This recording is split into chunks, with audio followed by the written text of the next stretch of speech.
में आपकी सरकार में हुआ था ना, अब महाराष्ट्र सरकार ने सुप्रीम कोर्ट में एफिडेविट फाइल किया, उन्होंने कहा कि इस मामले की जांच जो हम सीबीआई से करने का तैयार है। किस तरह के बयान को देखा?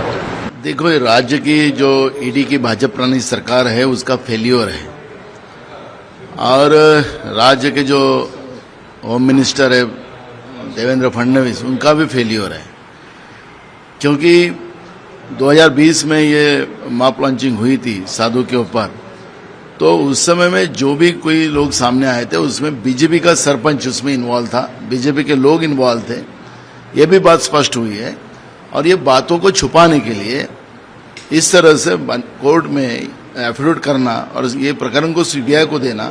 आपको याद होगा कि महाराष्ट्र में कोरोना के समय में सुशांत सिंह राजपूत का भी इशू हुआ था, और सुशांत सिंह राजपूत का इशू हुआ और महाराष्ट्र में जैसे ही सरकार बदल गई, तो सरकार बदलने के बाद आपने देखा होगा कि तुरंत ये प्रकरण सुशांत सिंह राजपूत का सीबीआई को दिया गया है। तो आज तक भी उसका कोई रिपोर्ट सीबीआई की तरफ से पेश नहीं हुआ है। तो अपनी गलतियां छुपाने के लिए, अपने किए हुए पापों को छुपाने के लिए बीजेपी का ये टैक्टिस रहा है। और केंद्रीय तपास यंत्रणा अब केंद्र सरकार के कब्जे में है, इसके लिए कोई अब अपने लिए दूसरा कोई बताने की अब जरूरत नहीं है कि सब केंद्रीय तपास यंत्रणा बीजेपी के कब्जे में है। सर, एक और सवाल महाराष्ट्र से जानना चाहिए कि आए दिन अब शिवसेना वर्सेस शिवसेना चल रहा है, वही शिवसेना जो चुनाव चिन्ह था धनुष-बाण वो अब छीन लिया गया, अब नया चिन्ह दिया गया मशाल का और नया नाम के साथ। किस तरह से देख रहे हैं सर? देखो, बीजेपी जिस तरह से राजनीतिक हत्या और डेमोक्रेसी की हत्या करना चाहती है उसमें वो सफल हुई है, लेकिन लोकतंत्र बहुत मजबूत होता है।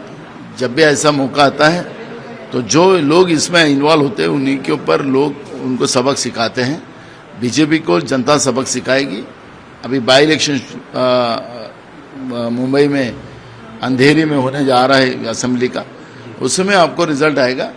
और हम पूरी ताकत के साथ उद्धव गठ के साथ हैं, और ये चुनाव हम भारी मतों से मुंबई के बाई इलेक्शन हम जीतेंगे। कल आप गए थे मुलाकात देने, हालांकि आपने अपना समर्थन नहीं दिया, क्या उनसे कुछ बातचीत हो पाई है जिस तरह से ओवरऑल सिनेरियो जो महाराष्ट्र में चल रहा है? महाराष्ट्र के लिए यह हालत अभी बहुत ही गलत चल रही है। महाराष्ट्र की सरकार ये गुजरात के लिए काम कर रही है। वेदांता जैसा बड़ा प्रकल्प वो गुजरात को दिया गया है। राज्य की सरकार के मंत्री और राज्य के मुखिया बोलते कि हम उनके नीचे काम करते हैं, वो बोलेंगे वैसा नरेंद्र मोदी और अमित शाह उनके हस्तक बन के हम लोग काम कर रहे हैं। इस तरह का बात वो करते हैं, वो महाराष्ट्र की जनता का हस्तक नहीं है। और इसलिए ये पहली बार ऐसा हुआ कि महाराष्ट्र में अब एक्सीडेंट भी बड़े पैमाने में होते जा रहे हैं। परसों एक बस भी जली, उसमें कई लोग मारे गए। तो उसका रीज़न ये है कि गड्ढे बहुत रास्ते में हुए और गड्ढे बचाने के चक्कर में उस समय का वो एक्सीडेंट हुआ है। तो ये सब स्थिति जो है महाराष्ट्र को बर्बाद करने की व्यवस्था, गुजरात की जो लीडरशिप जो दिल्ली में बैठी है उनके इशारे पर महाराष्ट्र को बर्बाद करने का काम शुरू है।